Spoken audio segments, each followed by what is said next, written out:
इस कार्यक्रम के पुण्यार्जक हैं श्रीमती कांति देवी जैन, श्री अनिल कुमार, श्रीमती बबीता जैन, श्री सिद्धार्थ, श्रीमती सुप्रिया जैन, सौम्या जैन, सावी जैन, प्रकाश साइकिल परिवार, कटनी।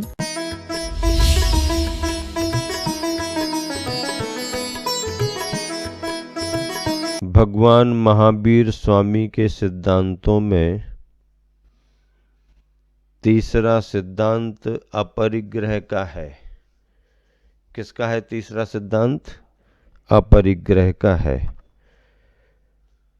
भगवान महावीर स्वामी ने अपनी साधना पद्धति में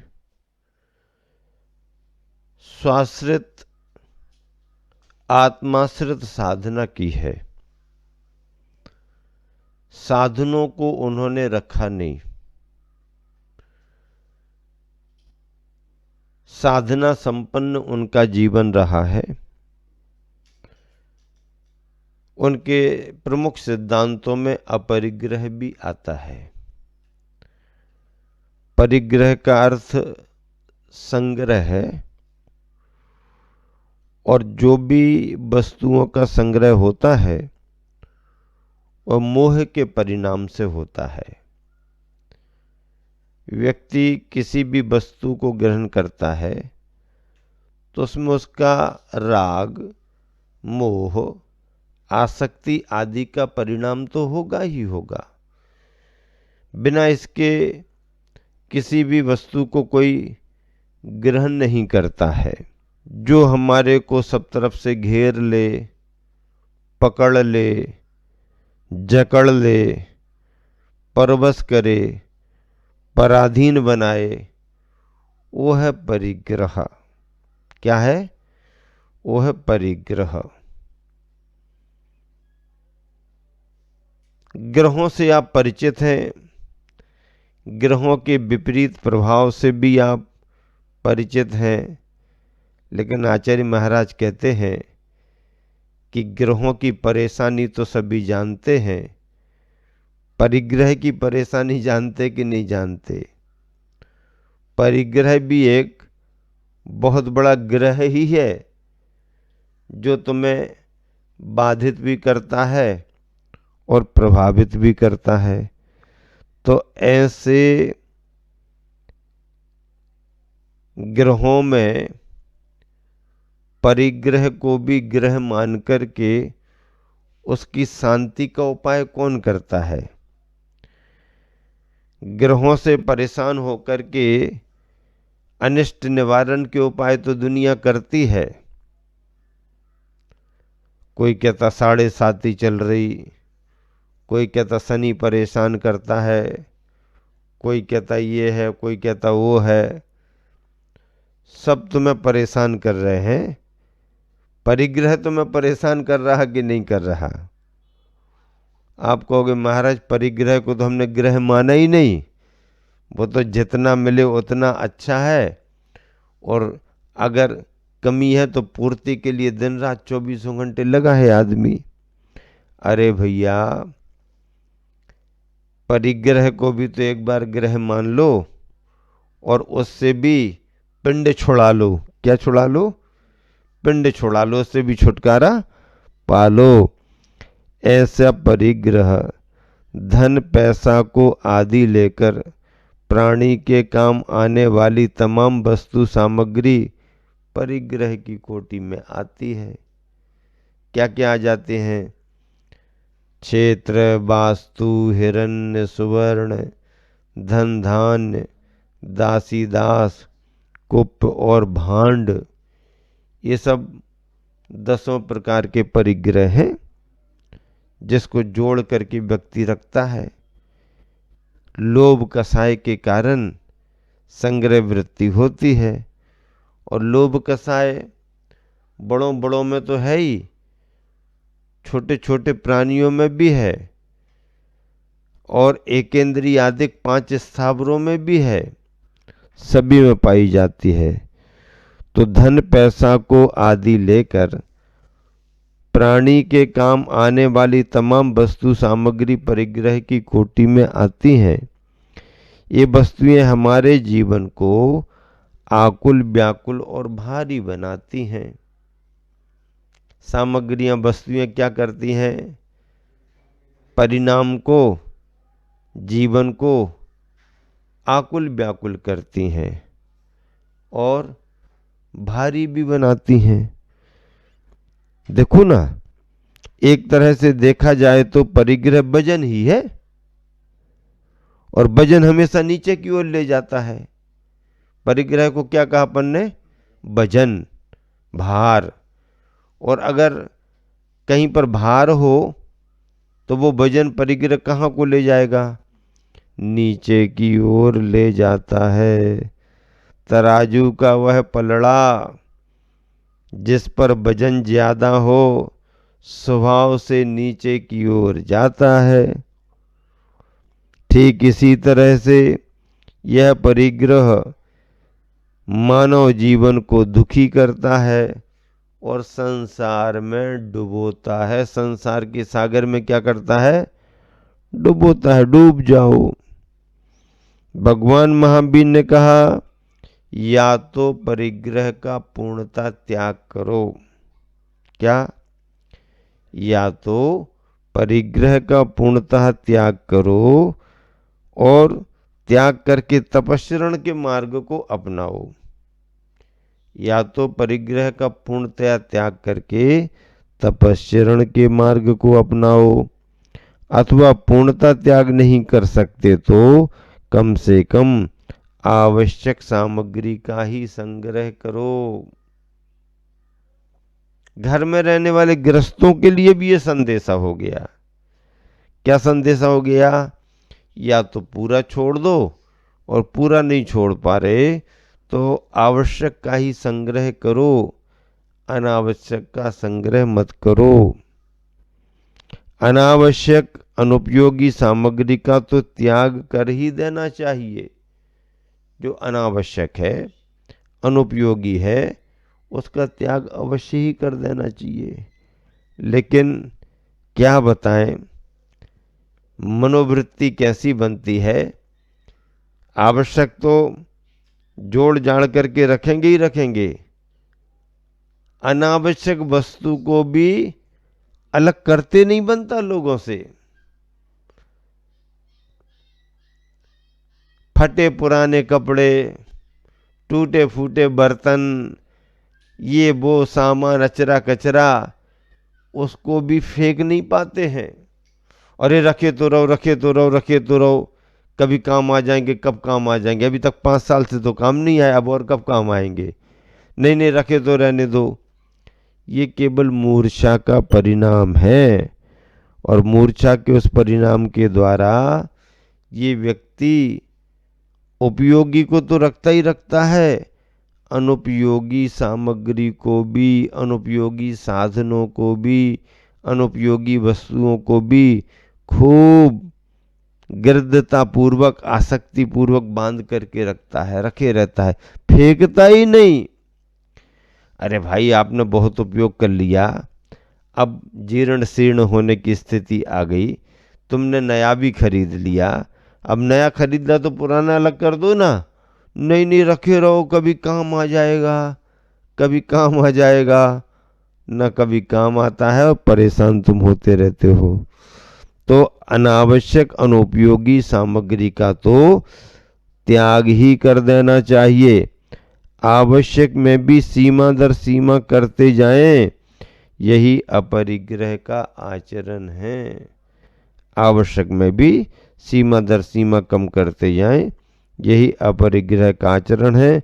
और यही आचरण हमें निरापद, निराकुल और उन्नत बनाता है। अपरिग्रह का आचरण क्या करता है? निरापद बनाता है, परेशानियों से दूर रखता है। निराकुल, निश्चिंतता, शांति प्रदान करता है। और उन्नत, ऊर्ध्वगमन कराता है, उन्नत बनाता है। वजन हो, नीचे को दबेगा आदमी, जब वजन हट गया स्वाभाविक रूप से ऊपर की ओर आता है। ऐसा ये अपरिग्रह का सिद्धांत भगवान महावीर के सिद्धांतों में एक प्रमुख सिद्धांत है। बाहर की वस्तुओं को तो आत्म साधना के मार्ग में परिग्रह कहा ही कहा है, बल्कि परिग्रह की परिभाषा में तो अपने अंदर के परिणामों को भी परिग्रह कह दिया। क्या? अपने अंदर के परिणामों को भी परिग्रह कह दिया। विभाव भाव भी परिग्रह हैं, क्योंकि वो हमारे स्वभाव नहीं है। क्रोधादि कसाय भाव, हिंसादि की असंयम की प्रवृत्ति, ये सब विभाव भाव भी एक तरह से अगर हमने अपनी मान्यता में न बना करके रखा तो ये भाव भी परिग्रह ही है। स्वभाव भाव परिग्रह नहीं हो सकते, क्योंकि वो बाहर से नहीं आए हैं, वो तो हमारे अंदर से प्रकट हुए हैं, वो स्वभाव भाव हैं। तो अपरिग्रह को लेकर के खूब सारी चर्चाएं आती हैं। दिगंबर स्वरूप में तो अपरिग्रह महावृत दिखता ही है। ग्रस्त अगर मर्यादा बना करके, सीमाएं बना करके अपना कार्य करते हैं तो उनके कार्य में भी अपरिग्रह का व्रत, अपरिग्रह का सिद्धांत जुड़ा रहता है। और ऐसे अपरिग्रह की जो मुद्रा है, जो मूर्ति है, किसी भी तरह का कोई परिग्रह ना रखें तो अवस्था दिगंबर मुनि की ही बनती है। किसकी बनती है? दिगंबर मुनि की ही बनती है। हाँ, अब शरीर को तो अलग किया नहीं जा सकता, लेकिन शरीर पर जितना हमने लगाया है सजाने के लिए, जरूरत समझ करके, जितना ऊपर से ओढ़ा है, ऊपर से लेप लगाया है, ऊपर से आपने शरीर को आभरण आभूषण वस्त्रों से जितना सजाया है, ये सब क्या है? ये सब तुम्हारा थोड़ी है। ये तो ऊपर ऊपर का है, जो कभी भी दूर हो सकता। वास्तविकता आपकी अपनी अलग है, और ऊपर से जो भी आपने किया वो बाहरी है, और बाहरी है तो परिग्रह है। हाँ, ऐसे परिग्रह के सूक्ष्म भेद को समझते हुए अपरिग्रह के महाव्रत को, अपरिग्रह की साधना को स्वीकार करना जरूरी है। धन का संबंध हुआ, आकुलता मन में आई। जन का संपर्क हुआ, आकुलता आपके मन में आई। तन धन, ये सब हमारे साथ नहीं है। महावीर जयंती विनिर्माण दिवस दीपावली पर हमने पूर्व संध्या में कहा था ना, क्या कहा था दीपावली पूजन के पूर्व? भैया धनतेरस आ रही है, जरा सावधानी से धनतेरस का अर्थ समझ लेना। महाराज जी क्या है बताओ? अरे तेरस का अर्थ तो समझ लो। संसारी प्राणी निर्धन बना हुआ। कैसा बना हुआ? निर्धन। निर्धन बना हुआ संसारी प्राणी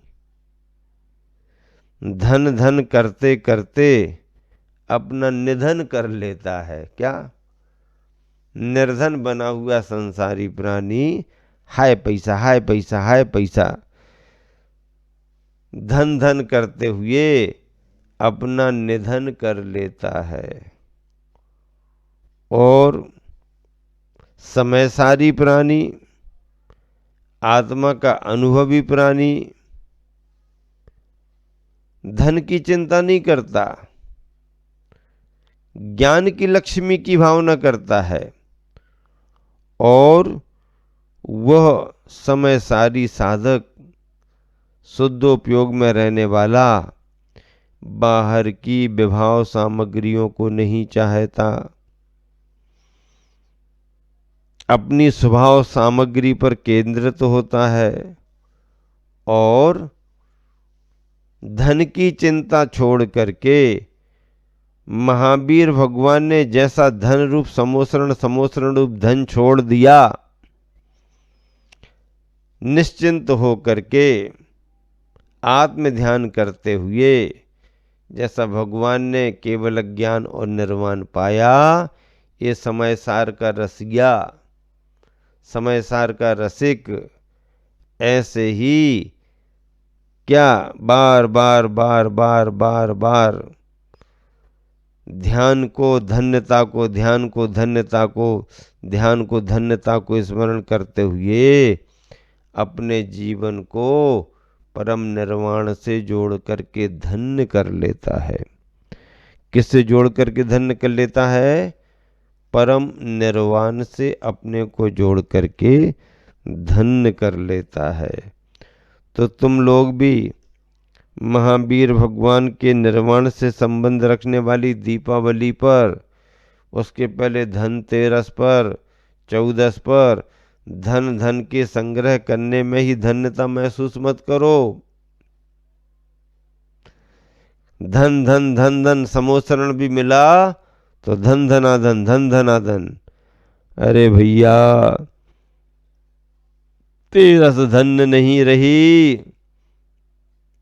धन को छोड़ दिया, समोसरण को छोड़ दिया, वैभव को छोड़ दिया, तो तुम्हारा दिन धन्य हो गया। और केवल ज्ञान के साथ साथ अब अंत में निर्वाण पा लिया तो और भगवान महाधन्य हो गए। ऐसे भगवान महावीर स्वामी अपरिग्रह के सिद्धांतों की चर्चा कर रहे हैं। भगवान ने जो उपदेश दिया उसका अनुकरण करने वाले लोग आज भी हैं और उसका अनुकरण होना चाहिए। हाँ, पूर्ण रूप से नहीं छोड़ पाते तो नहीं छोड़ पाओ, आवश्यकता को रखो और अनावश्यक को सबसे पहले दूर करो। अनावश्यक अगर आपने दूर करना शुरू कर दिया तो आप अपरिग्रह महाव्रत की ओर आगे बढ़ रहे हो। हाँ, अपरिग्रह महाव्रत की ओर आप आगे बढ़ रहे हो। संसार में तो संग्रह का ही संस्कार है, चाहे मनुष्य हो चाहे त्रियंच हो, देव नार की भी क्यों ना हो, लोभ कसाय के वशीभूत होकर के वो प्रवृत्ति भले कुछ ना कर पाए पर परिणाम तो बना करके रखते ही हैं। और अपने परिणामों के साथ अगर प्रवृत्ति और जुड़ गई तो फिर तो कहना ही क्या है। ऐसा ये अपरिग्रह का सिद्धांत आपके सामने रखा गया है। अपरिग्रह लिखा हुआ है। क्या लिखा हुआ है? अपरिग्रह। परिग्रह तो जानते हैं, परिग्रह का संग्रह भी जानते हैं।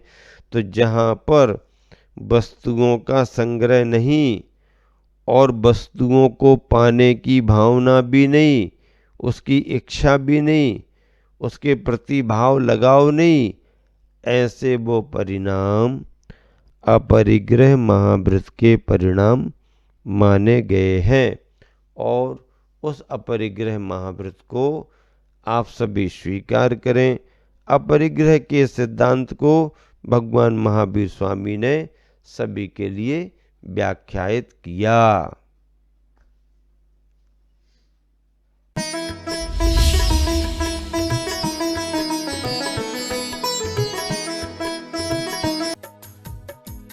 इस कार्यक्रम के पुण्यार्जक थे श्रीमती कांति देवी जैन, श्री अनिल कुमार, श्रीमती बबीता जैन, श्री सिद्धार्थ, श्रीमती सुप्रिया जैन, सौम्या जैन, सावी जैन, प्रकाश साइकिल परिवार, कटनी।